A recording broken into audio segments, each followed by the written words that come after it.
আসসালামু আলাইকুম হোয়াটসঅ্যাপ ভাই ব্রাদার, কী অবস্থা সবার?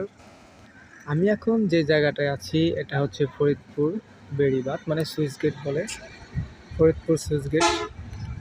এখানে বর্ষার সময় বর্ষার অনেক মৌসুম, আর যখন বর্ষা চলে যায়, অ্যাকচুয়ালি বর্ষা যখন থাকে না তখন এখানে মানে মাছ মারার একটা মৌসুম লেগে পড়ে। আপনাকে আমি এদিকে আমার হাতের এদিকে যদি আমি দেখাই, অ্যাকচুয়ালি এখানে দেখছেন অনেক লোকজন এই বড়শি ফেলে ছিপ দিয়ে মাছ ধরছে।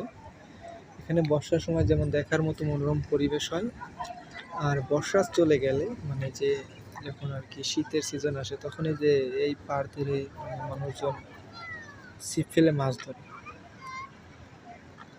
আর এটা একটা মনে করেন সবটা সময় লোকজন থাকে, এইটা এখন দুপুরের সময়, এখন মানুষজন রৌদ্রে বসে মাছ ধরা একটা আলাদা একটা শান্তি পাচ্ছে, মানে আলাদা একটা মজা। কারণ